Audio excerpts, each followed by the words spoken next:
Hey everybody, my name is Bobby. Welcome to Mile High Church. Thank you so much for spending part of your weekend with us, especially if you're new. Our vision, Oneness Revealed, a world of love, peace, and abundance for all. Our mission, to serve as a spiritual beacon for personal empowerment and global enlightenment. Before we get started today, we want to give you a look at a few things coming up around Mile High Church for you and your family. Our Diversity and Belonging Initiative is starting a 3-part movie series, Race, The Power of an Illusion, this Wednesday night.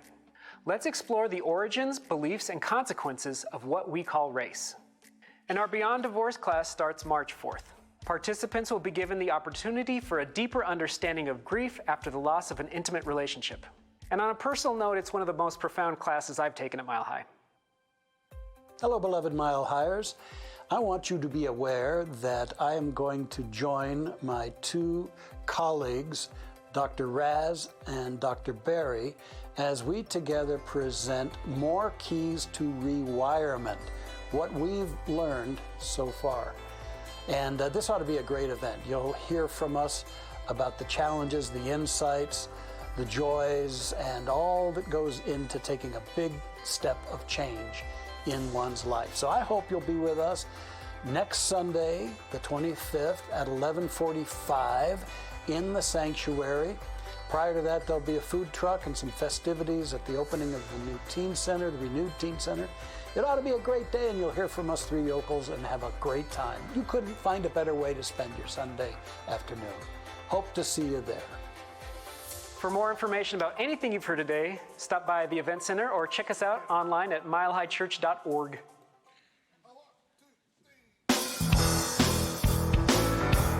Well, good morning, Mile High. How you feeling? Yeah, it's good to see you. It's good to see you. You ready to do a little singing? The words will be up on the screen. Let's get up and get moving. What do you say? There's a fire within me, and it's deep down in my soul. There's a fire within me, and I'm here to help it grow. And it's warm in me, deep down in my soul.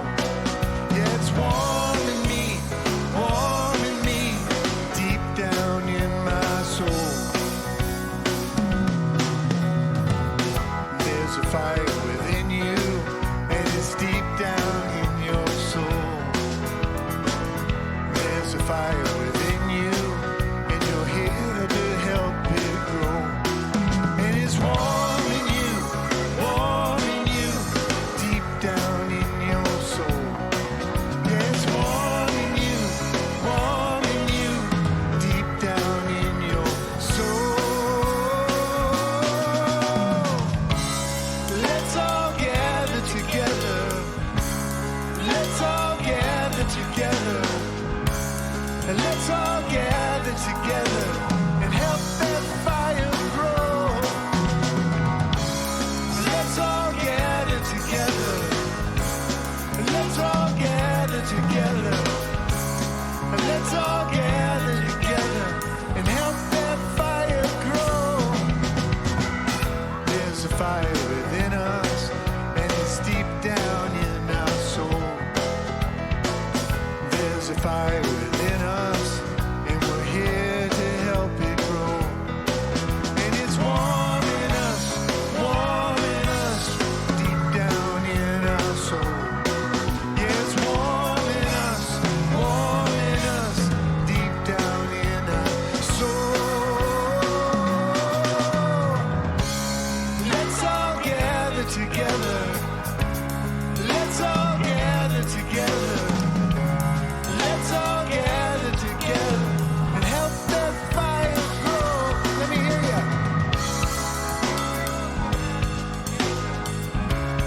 Let's all gather together. Let's all gather together and help that fire grow. There's a fire within you, and it's deep down in your soul. There's a fire within you, and you're here to help it grow. And it's warm in you, deep down in your soul. Yeah, it's warm in you, deep down in your soul.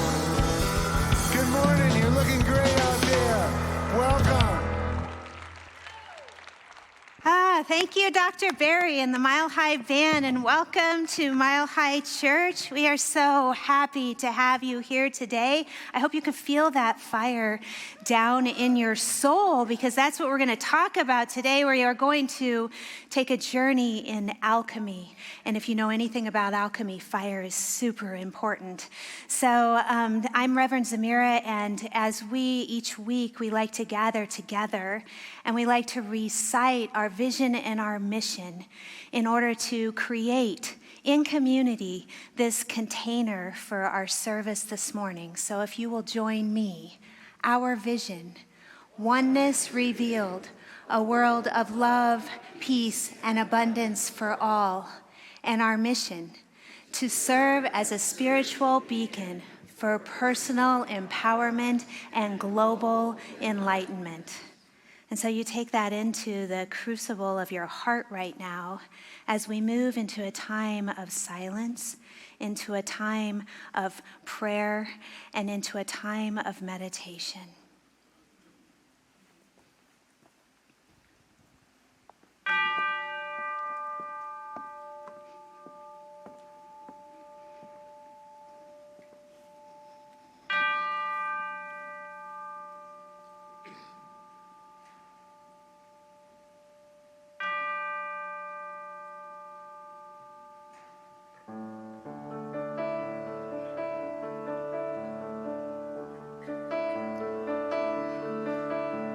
Surely the presence of God is in this place.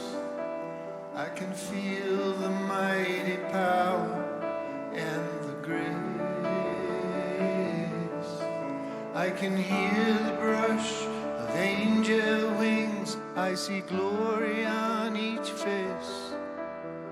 Surely the presence of God is in this place.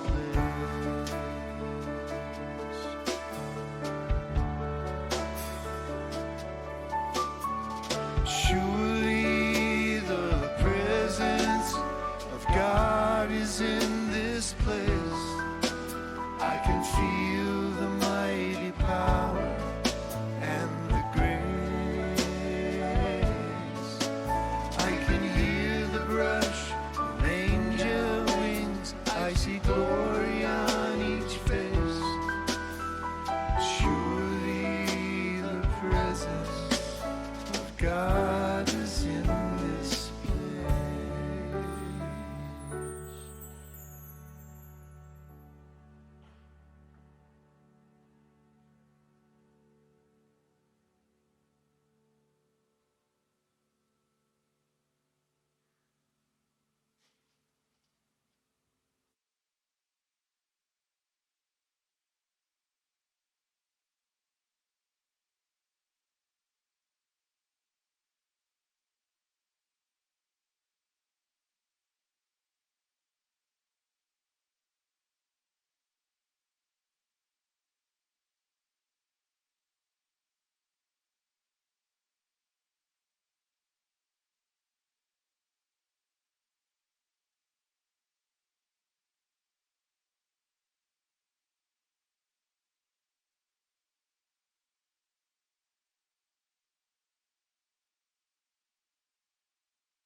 What a joy it is just to come together in prayer, to take a moment and simply be in that silence and stillness.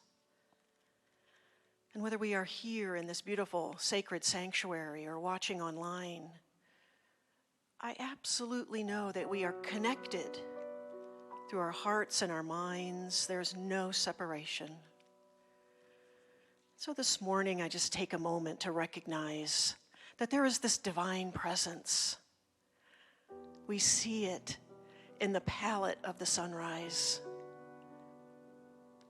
We see it in the expansiveness of the Rocky Mountains, reminding us of the capaciousness and the eternality of life. and knowing that that same presence animates each and every one of us. And although we are so wonderfully and beautifully unique, we all have a divine spark that animates the very depths of our soul. And so we just honor that this morning. And we remember that regardless of circumstances, regardless of fears or worries or lack or any ill health, that we are made in the image of the divine, and that there is this perfect spark emanating in all of us. And so we just take a moment to reconnect with that, to remember that the good of God is always flowing in, through, and around us in every single moment. And I just give thanks for that truth. I give thanks for the many, many paths that lead to God. That wherever we have gathered to worship, whether it's in a church or a mosque or an ashram or a temple or by a forest stream, that we are all connected to that one divine essence, and that there is always good flowing to us in every moment. And so this morning I just am in such gratitude for Reverend Zemirah and her heart-filled message, knowing that it will uplift us, it will enliven us, it will enlarge our perspective. And so grateful for this Mile High community, where we can come together and do so much good in our community and in the world. And so for this and so much more, I am so thankful. And as I release these words into that beautiful alchemy of love and law, I know that all is well because all is God. And so it is.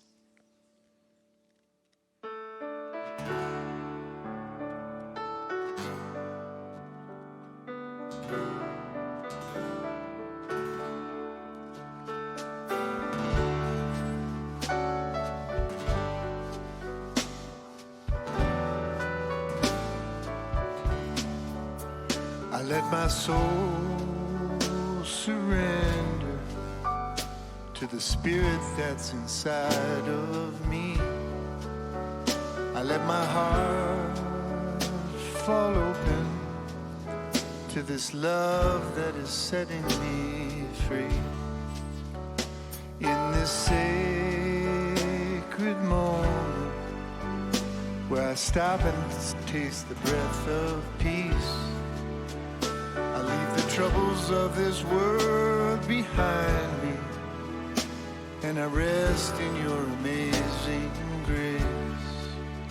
Move in me, Great Spirit, now I feel you in my heart. In your presence, I remember that we never have been apart.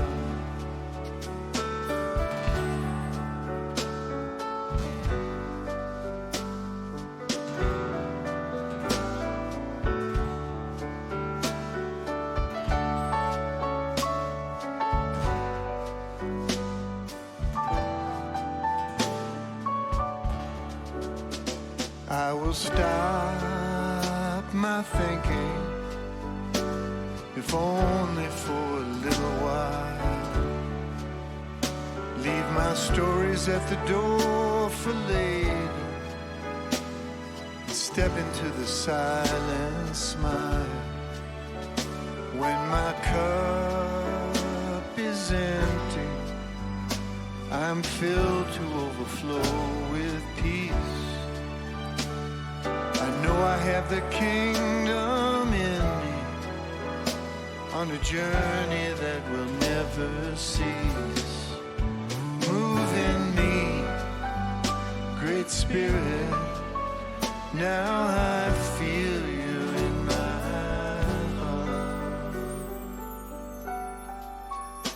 In your presence, I remember that we never have been apart. In your presence,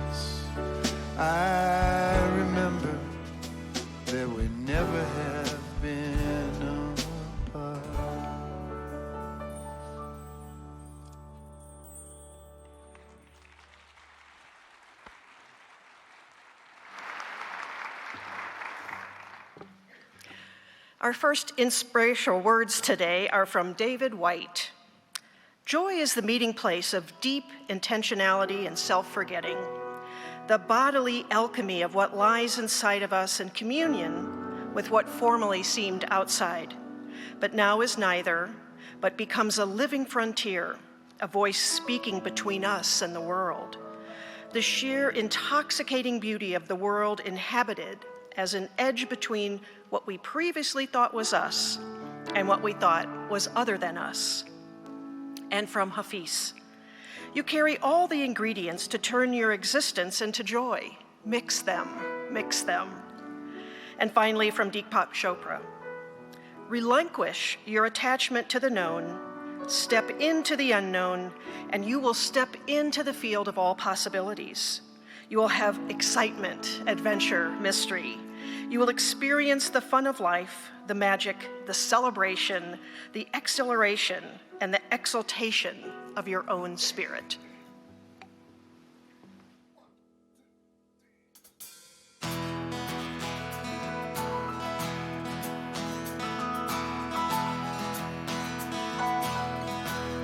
I have grown weary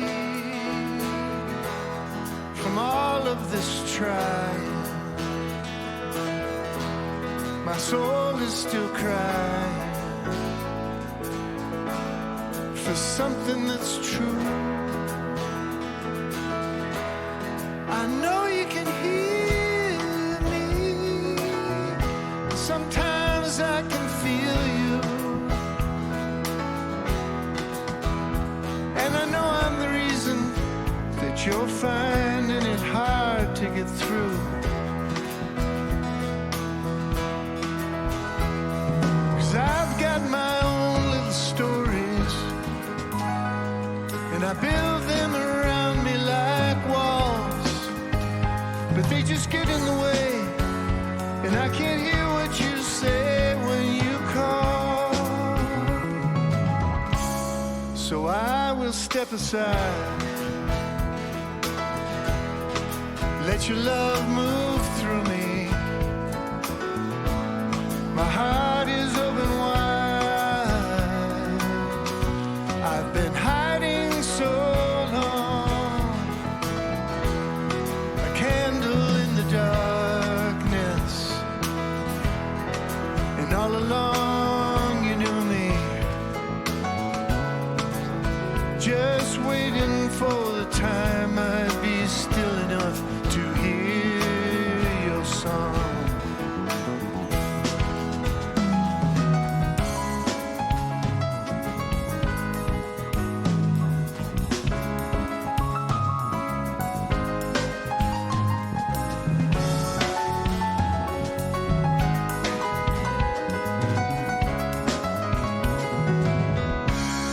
I've looked for the answers in people and things. I've tasted the heartaches that loving can bring. I've taken my chances and felt the fire when it touched me.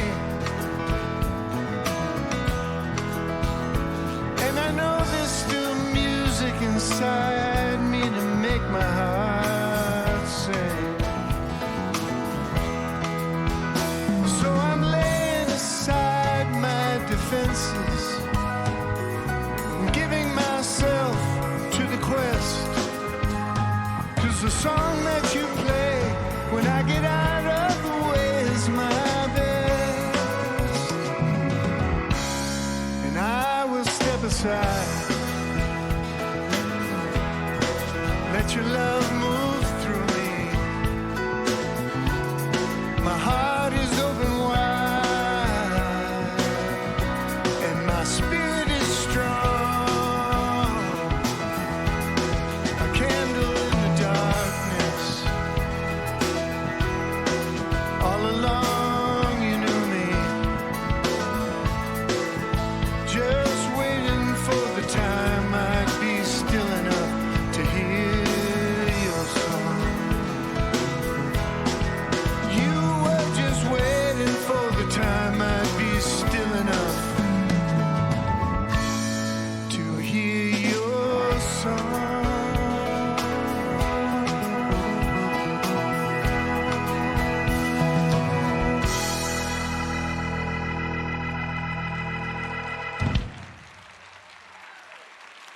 Thank you. My High All-Stars right there. Thank you, Dr. Barry. Always a gift to have Dr. Barry in the house. And thank you, Bijou and Mike and Kent and Rob. These are musical alchemists at their best. So this morning, we are going to go on a journey of alchemy together. An unknown author said, true alchemy lies in the transformative power of the heart, where the leaden weight of human experience is transmuted into the golden wisdom of the soul. And that is the journey that we are called to today, is to take a look at those challenges and those places in our life that bring us suffering, and to become spiritual alchemists so that those places can be transmuted into the gold of our expanded awareness, our expanded consciousness, and our expanded ability to be in the world. Alchemy is the very art of transformation. It's the transmutation of one substance into something of higher quality, something of more refined and more valuable essence. And classically, throughout time, alchemy has been all about transforming base metals into gold or silver, about breaking a substance down into its little parts and purifying those parts, and then rejoining them to create something even stronger, even more powerful, and even more resilient. Spiritual or inner alchemy is all about that purification and that elevation and evolution of ourselves. It's that inner awakening, personal growth. It's that spiritual enlightenment that can also mean, when we get right down to it, the realization of our own divine nature. And it's all about using the base matter of our life. That's the good news. That will become the good news this morning. It is about using that base matter of our life, and to use an alchemical term, it's that prima materia. That prima materia, the stuff of our life that asks us to transform, that calls us to reach deeper, that encourages us to strengthen our relationship with God, with Spirit. And spiritual alchemy happens in the fire of our awareness. It happens in the fire of our awareness. When you take those challenges, those little triggers, those things that annoy you, those things that may even be the bigger events of our life, and we allow them to be invitations, to be gateways, to be portals into a deepening, to allow us to be with that materia so that it can transform us. It can transform our perception. It can transform our way of being with it. And it all comes from our ability to surrender, our ability to step into a deeper sense of acceptance. And we have to bring it into the crucible of our awareness in order for that to happen. That means that we have to be with it. We have to stay with it, and we have to be with it long enough so that it does have the power to transform us when we awaken to that which it is that within our own being, the beliefs, the patterns, the thoughts, the actions, the things that get in our way that have brought our relationship to this challenge to the forefront of our life. Eckhart Tolle says, the fire of suffering becomes the light of consciousness. So this is our call to action today. This is what we are called to do, is that we are living in a time, I believe, where we are all faced with the invitation to become spiritual alchemists. And what I mean by that is that in the midst, collectively, in the midst of the chaos or what appears in the material world of our lives, we are called to transmute at a level that we haven't maybe been called for before.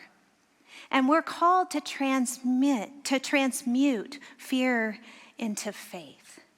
We are called to transmute old energy and paradigms into innovative ways of being that uplevel all levels of life on our planet and support it. We are called to transmute those actions, those words, those behaviors that separate and divide us into compassion, into empathy, and into a loving acceptance for ourselves and others, so that we can create more unity and more connection. One of the fiery moments in my own life involved both a literal and a figurative fire. This was about 15 years ago, and I got the call at 5 p.m. on a Friday afternoon, and I can remember distinctly. I was driving home in my car, and I answered it on the Bluetooth in my car. And an officer announcing himself as an investigator with the Jefferson County Fire Department was on the other end of the line. He said, "Ms. Jazwierska?" I said, "Yes." He says, "Do you own the property at such and such in Golden?" I said, "Yes." And this was a townhome that I did own, and I had to move from because of a job transfer an hour away. So I had been renting this townhome out. And he said, when I confirmed, he said, "I'm calling because there's been a serious fire at the property." He said, "We had to enter through the roof, and we took out all the windows, and there's extensive damage. The good news is that no one was home at the time, and no one was hurt on either side of the townhomes on either side of the unit. But we're stabilizing the scene, and we're boarding up all the windows and doors as we speak, so don't come down here. There's nothing you can do. And I'll call you with more information once we've completed the investigation as to determine the cause." And that was the end of the call. And this was 5 p.m. on a Friday. And I thought, I'm not going to have more information on this for a few days. And at that time in my life, I was a single mom with 2 young girls, and I was struggling to make ends meet. And I have to say, when I hung up the phone, I had to sit in the fire of my own awareness, because what came up and what continued to come up over the next few months were all the things that were related to my own very survival, to my ability to provide for these 2 young girls, to my ability to know that I could make it in the world, and all the lack and scarcity and the things within my consciousness that were swirling around that were related to this very thing became very apparent very quickly. And I'd like to tell you that initially I stopped, dropped, and rolled in the fire of my awareness and in the fire of prayer, but I did not. I sat there and I stewed in it for a while. And over the next few months, I would be required to stew in it quite significantly. I had to get to the root causes, to the root belief systems, to the root fears. I was faced with a lot of fear, and I had to reach out to my community here at Mile High Church, to my practitioners, to my ministers. I had to reach out to friends. I had to reach out to friends that understood insurance and all of these things related to this, real estate, townhome things. I had to reach out for that help. But it was in those months that I was faced with the choice point to really get in there and to begin to transform and to transmute. And I was faced with the invitation to begin to create true abundance, sustainable abundance in my life, should I choose to take the invitation. And what I realized is that these things were up for the fire of my awareness to transmute and to transform. And eventually it all did work out okay. Several months later, and that townhome still exists today in my life, and it has become actually a transformational unit of abundance over time. However, I had to sit in all of that opportunity in order for it to get there. And it was a chain reaction of sorts. Have you experienced those things in your life where you are faced with one thing and it sets off a catalyst for greater transformation? And the biggest thing that was up for me is that I had to reach deeper in for a deeper sense of trust. I had to reach in for a deeper sense of awareness in what real abundance really meant and where it comes from. Who was my source? What was my source? Could I look beyond the material environment? And I wonder too, over time, Eckhart Tolle, to bring him back again, he talks about how you have these pain bodies that come up in your life. And when they come up in your life and they surface, initially the pain is really great when you're right there faced with it. But then over time, if you continue to work the spiritual tools and the spiritual practices, then it comes up again and you meet it. And it comes up again and you meet it. And over time, it comes up again, and eventually you see it come up, and you watch it collapse back down. And you begin to feel a sense of freedom, and it gets reabsorbed into your very own consciousness. And that's the power of being a spiritual alchemist, is that we take these challenges in our life and the way that we view them as they become those invitations for the fire of our awareness, and that over time, they become absorbed back until we eventually touch what in Hinduism is called the very ground of our being. Meaning that we awaken to that deeper sense of connection and experience of the divine within us. So I wonder if you have those experiences in your life right now. I think we all are given a few theme songs, for this life, right? There's a few that play over and over again. Maybe it is your relationship with abundance. Maybe it's your relationship with other people. Maybe it's your relationship with health. But we have these theme songs, and they play again and again until we are able to reach deeper and form a compassion and an acceptance and a deeper looking into these things, allowing them so that transmutation can really take root. Mark Nepo, in his book, Things That Join the Sea and Sky, captures it so beautifully in his writing entitled Catching Fire. He says, one day, quite by accident, we set aflame the false selves we've tried on, and we hold each other to the heat until the illusions we've carried start to burn. In time, if blessed, we simmer into the lake of beauty we all came from. I sensed this when burning up, he says, the instant you pulled me from the fire of my own making. So what are you called to alchemize in your life this morning? What is presently up for transmutation? What is life bringing you in the ways of challenge right now, in the ways of perhaps even greater suffering?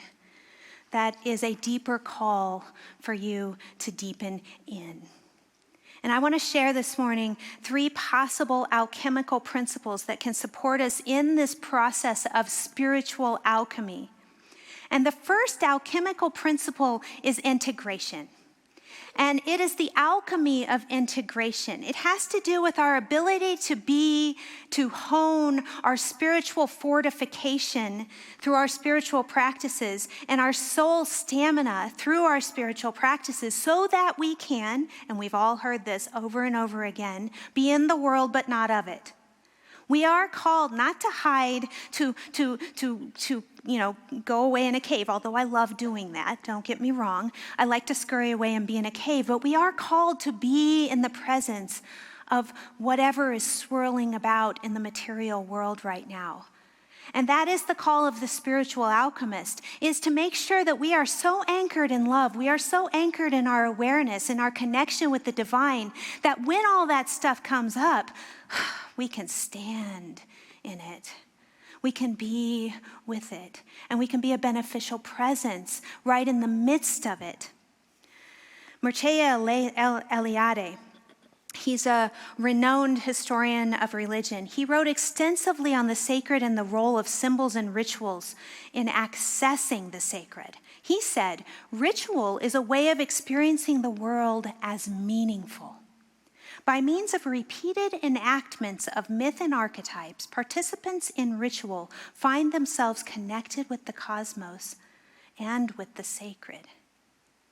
So he's presenting us with an idea right here that what are the rituals that you have in your life that you do on a daily basis? It may or may not look like an actual spiritual practice. It may not look exactly like sitting on your meditation cushion, although that's all wonderful too. It may look like how you infuse the mundane of your day-to-day with a spiritual perspective. In Celtic spirituality, back in the day, they would make the bed and sing the prayers. They would tend the fire and pray along with it. They would sing the hymns. They would waken themselves in the midst of what they were called to do. And maybe for some of you, it is doing the dishes. And if it is, please come see me after service because I need some help with that. Seeing it as a spiritual practice. Although it can be, right? It's those things that call us into a into a sense of the sacred. And we can do it every single day, built into what it is that we're doing. I know for myself, one of the greatest rituals that I have is to sit in a dark room. Yes, it has to be dark. And to have a spotlight upon a piece of contemplative text, and to have a cup of tea, and to move beyond space and time in that moment, to allow that sense of the sacred to awaken within me. That's a daily ritual that I have. But maybe for you, it's while you're driving your car.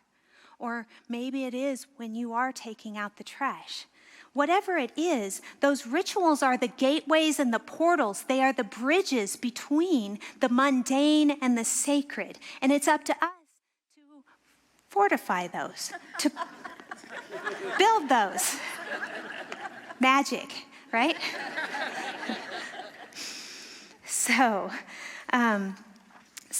we use our spiritual practice to fortify these bridges and to presently blend in and become a broadcasting station for the divine in the midst of whatever we find ourselves in out in the world. To use an artistic term, it's about feathering the lines between the mundane and the sacred. And so we become these spiritual cells of light in the midst of chaos. The spiritual alchemist, guards against the outside world and the material perspective coming first and foremost. But we are conditioned. We're conditioned to look at the outside before we look at the inside. But what happens is that over time we become so hypnotized, so mesmerized by the outside world is that, have you ever tried to make a decision and you have all that swirling around within you and all you can hear are the voices of social media in your head, or maybe your friends, your family members, or other significant others, and you can't really get to what it is that's happening within yourself because that connection has been lost a bit. So the spiritual alchemist can use these rituals. Maybe for you it's a walk in nature, but they are the reminders and the catalysts to rehearse the spiritual principles. And another part of that is to use a symbol, perhaps, to anchor yourself in that awareness. One of those such symbols for me that I think is so beautiful and is full of sacred geometry is the symbol of the Vesica Pisces, which you're going to see a picture of right up here on the screen. This beautiful example. And this symbol throughout all faiths carries similar meaning. And what it can stand for the union of the masculine and the feminine energies within us. It can also stand for, being a seed shape of the universe. This is a seed shape that is found in the flower of life, which means that mathematically this ratio is found throughout all of creation at the very base form. So it can also, this symbol can represent the holy intersection of the spiritual parts of ourselves with the physical, material part of ourselves. What if this very symbol was placed all over so that I can see it every day, and that every time I look at it, I'm like, I am the unification of the mundane and the sacred in action. I am a limitless being, and this reminds me of that when I see it. From Judaism, the menorah is shaped after the shape of an almond tree. And the very center of this looks like the shape of an almond, which also has another meaning, the mandorla. And that is the shape that you see there. You know, in Christianity, it represented the womb of Mary from which Yeshua, from which Jesus came forth, and was also the symbol of the unification of earth and heaven, or as above, so below. In Islam, it's the womb of the universe. And so this symbol can stand for the alchemy that happens when we're able to be with very, very real world challenge, very real life challenges, and access the spiritual in the midst of it. Look above you. And for those of you online, use your imagination. But this very symbol is right there, right here in our sanctuary, reminding us of that intersection of the spiritual and the mundane in each one of us. So we embody these symbols with art. And so I close this particular point with a charge, with an invitation to all of you. It comes from Friedrich Nietzsche. You must have chaos within you to give birth to a dancing star. What happens if you look at your life like that? This chaos allows me the invitation to give birth to a dancing star. The greater is going to come forth through me as a result of this. I will stick with it. I will stay with it. I will allow it to transmute me in love, with love. So we stand in the chaos long enough to harvest the gold of it. That brings us to the second part, which is the alchemy of mystical vision. We are called as spiritual alchemists to transmute our perception of the world, to our perception of how we relate to and view the world around us. And that means that we can set the intention as spiritual alchemists to look beyond the material surface of things to the deeper meaning. We may not always understand it. We may not always see exactly the big picture. We are in a human form. We are in a human perspective. However, we do know, we can trust that there is a greater mystery at work here. Just look up at the night sky to see that. You know, we can trust that the divine nature is found when we look deep enough. And that includes both within ourselves and with others. You are a timeless being made in the likeness of spirit.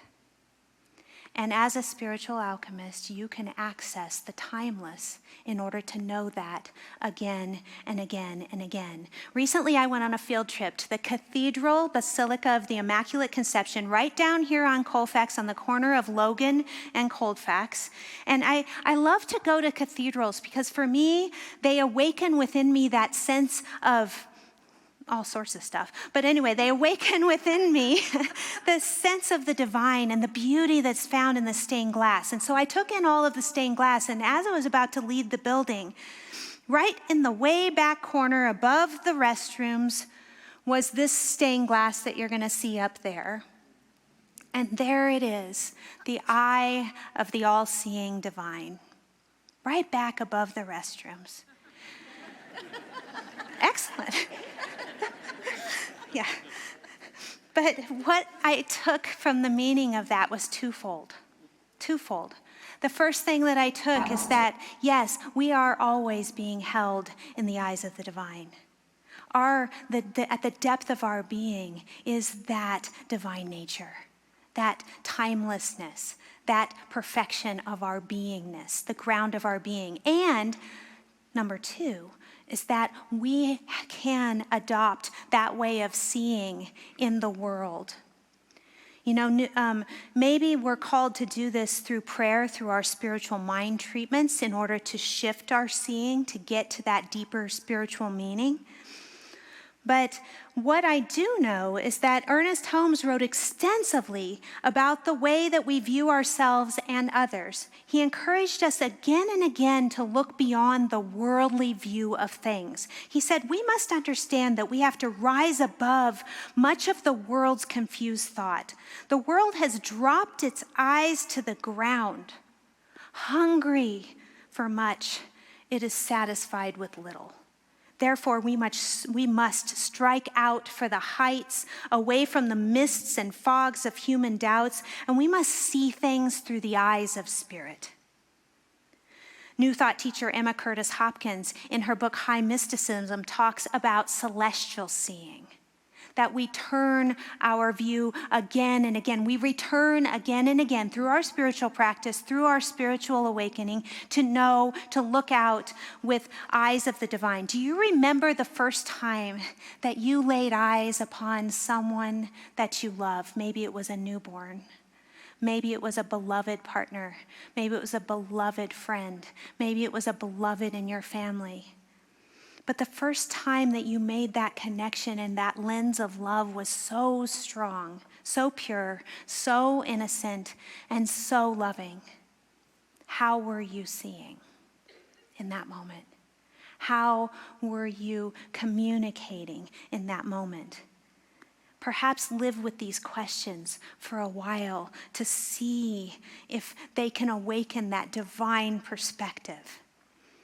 What would it be like if we looked with the lens of love next time we find ourselves in a disagreement or in the midst of conflict?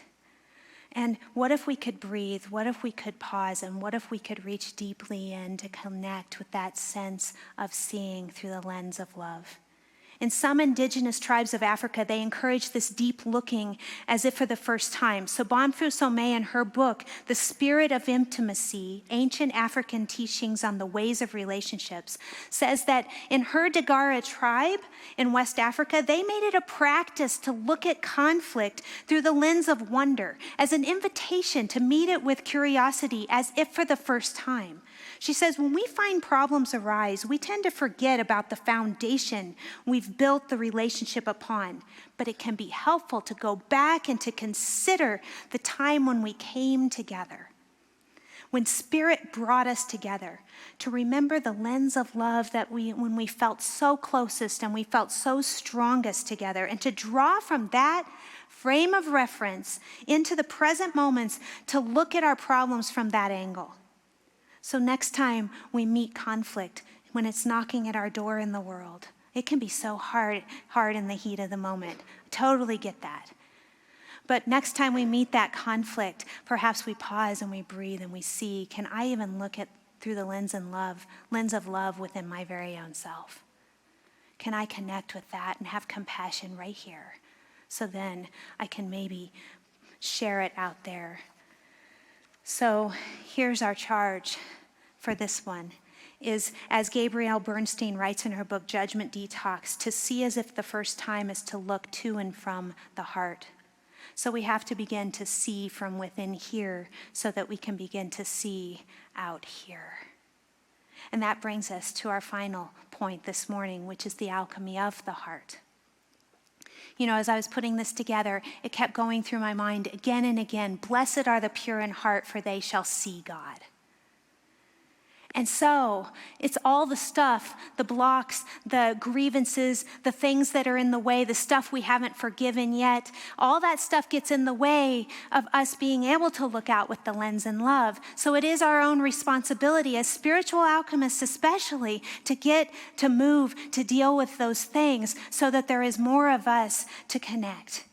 And so just as this might represent the seeing, the mystical vision, the Vesica Pisces, then we also have to awaken this seeing within from here in our heart. And some of you may have been to Europe. When you go to Europe, you see these statues standing around. You'll see one of St. Denis right up here, Denise. And, they're holding their heads in their hands. And, some of the time you're looking at that going, did they just glue it in the wrong place? They just couldn't get up there? They couldn't get it back on the top of their head? I don't know. But, what I think what really it's asking or it's symbolizing is that we need to remove the thinking so that we can get to this deeper feeling, right? And you remember in Alice in Wonderland where the Queen of Hearts, that's a clue, says off with their heads? It's because we have to move from here into here if we're going to open the eyes of our heart to be able to see.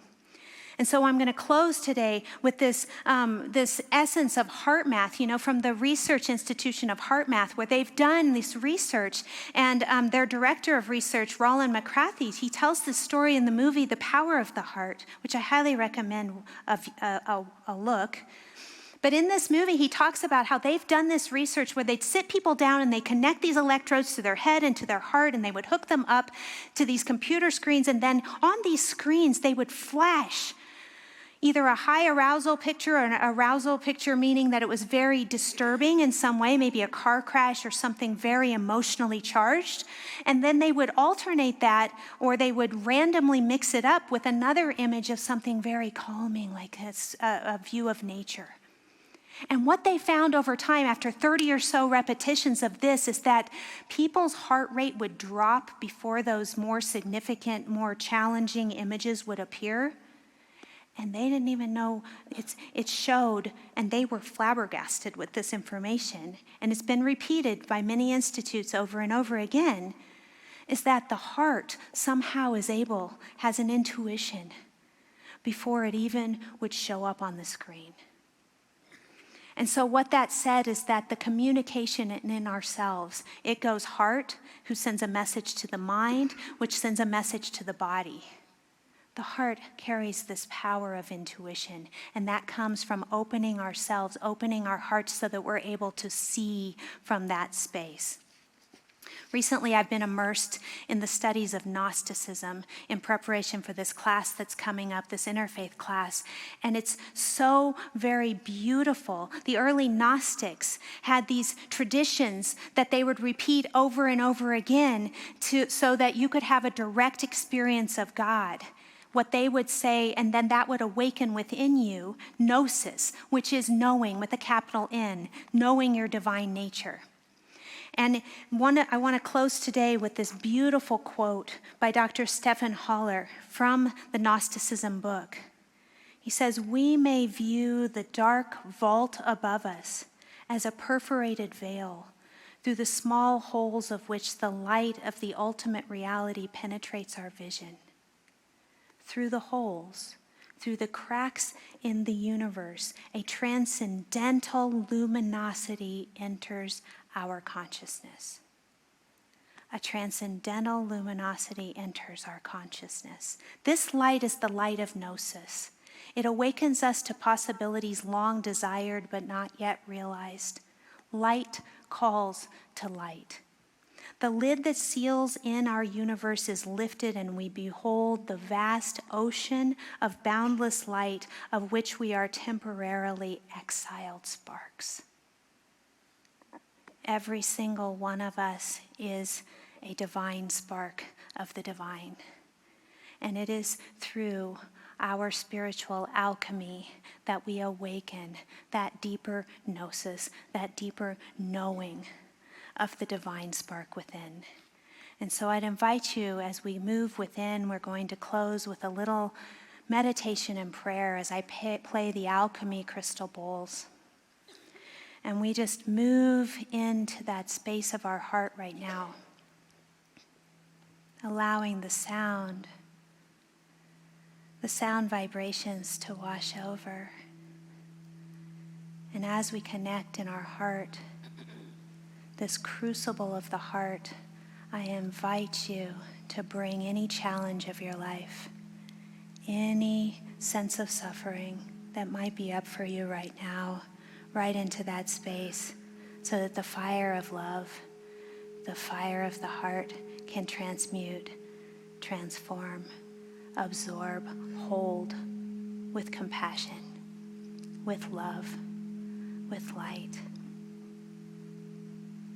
We set our intentions this morning, knowing that every challenge of our life is an invitation to bring us deeper into the relationship with the divine, deeper in love.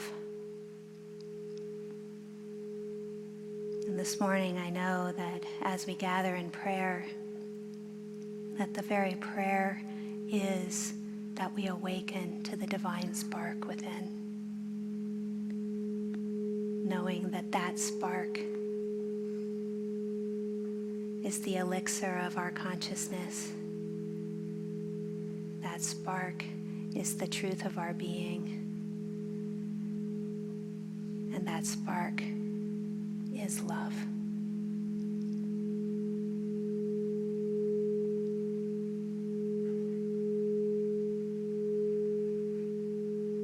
So it is in the essence of love that we release this prayer this morning, releasing it into that alchemy of love and law, feeling and knowing, absolutely feeling that it is done, and we allow it to be.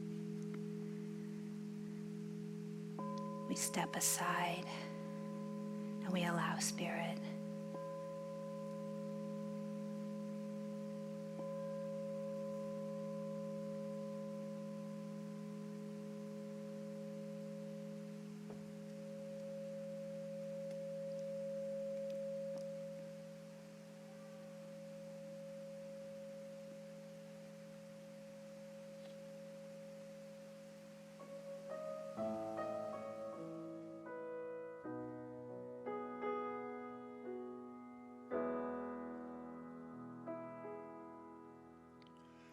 So I'm laying aside my defenses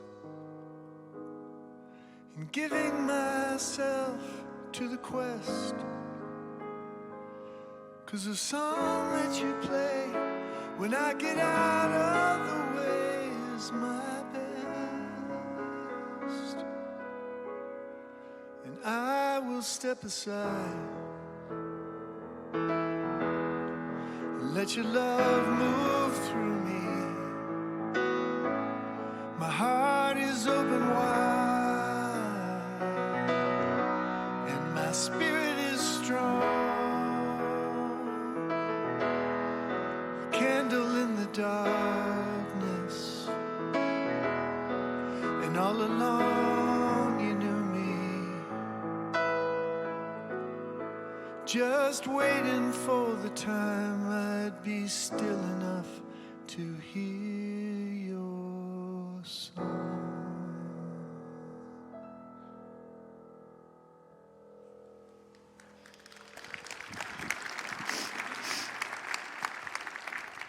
Thank you so much, Dr. Barry. And so this is the time in our service where we open to activate the law of circulation in our life. And I just want all of you to know just how grateful we are here at Mile High Church for your support in all the ways that you support our church and this spiritual community.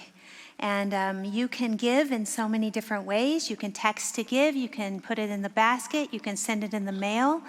And I also want to invite you to consider visiting the table, the foundation. This is the foundation month here at Mile High. Mile High Foundation has a table out in the lobby, and they are there to talk with you about ways that you can help create a legacy for future generations here at Mile High Church.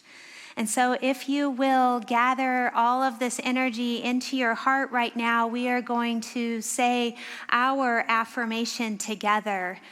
Divine love, as me, blesses and multiplies all that I am, all that I have, and all that I circulate. And so it is.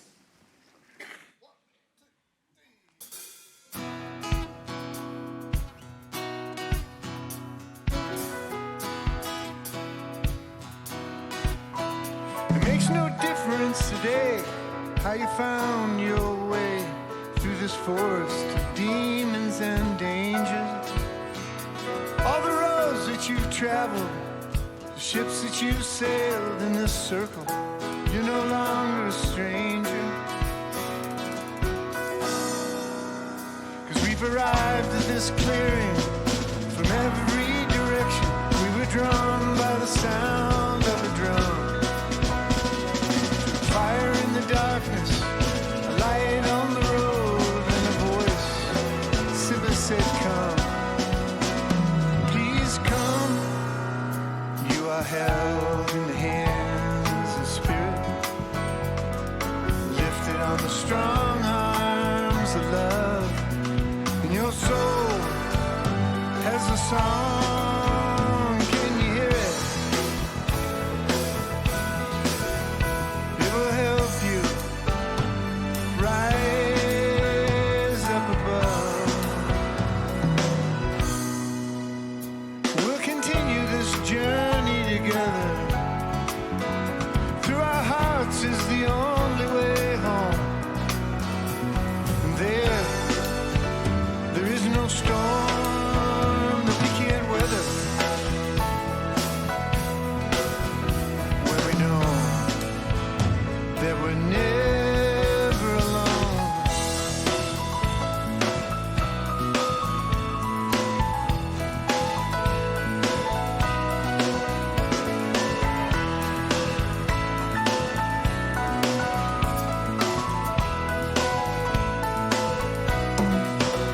We've all got stories to tell of the times that we fell when we stumbled into traps and surprises.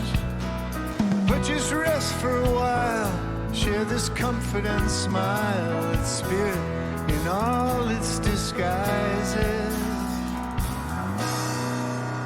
'Cause we've arrived at this clearing. From every direction we were drawn by the sound of a drum. To a fire in the darkness, a light on the road, and that voice that simply said, come. Please come. 'Cause you are held in the hands of spirit, lifted on the strong arms of love. And your soul has a song. Well, can you hear it? It will help you rise up above. Let's continue this journey together. Through our hearts is the only way home. There is no storm that we can't weather. When we know that we're never alone. We're never alone. We're never alone.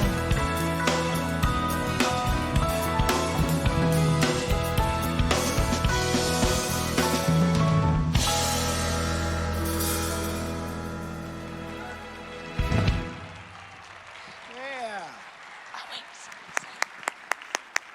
Thank you so much, Dr. Barry. What a great joy to have you with us this morning. Thank you, Mile High Band. Oh my gosh, thank you, Reverend Zemirah, for that brilliant, powerful talk. Wonderful. Thank you, Carol. It's been a very deep and rich morning. If you are here for the first time or a brand new visitor, I just want to let you know that we have a welcome center in the middle of the lobby where you can get information of all the many things that we have going on here at Mile High Church. And also, you may notice that our practitioner prayer partners are coming down front, and they will be available for a short affirmative prayer just right after the service. And behind me, I have these precious, wonderful preschoolers through first graders. This is so wonderful to be here together with everybody. This is the first time in years that we've had preschoolers, kindergartners, and first graders on stage together. And we picked out a very special song to sing with you. It might be a little familiar, so if you know how to sing along, get ready. Ready, here we sing. This little light of mine, I'm gonna let it shine. This little light of mine, I'm gonna let it shine. This little light of mine, I'm gonna let it shine.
gosh. Oh, thank you, thank you, thank you. Thank you, everybody. Oh, can we feel a light shining now? So today we just have a couple of announcements. There are a couple of slides coming up about our diversity and belonging. There are movie series that's starting, coming up on this Wednesday, the 21st, again on March 6th. So you want to check that out. Race the Power of an Illusion. And our Coot Blacksman tickets are still on sale. You want to dip into the magic of surrender. That's alchemy right there. So make sure you check that up and sign up for that. And then our Wednesday night insight this Wednesday, you could check it out online for a little bit of spiritual pick-me-up in the middle of the week. So if you'll all stand with me right now, we just move into that alchemy of the heart. I absolutely know that as we go forward into the week this week, that we are tapped in, tuned in, turned on to the divine spark within each one of us. And so it is.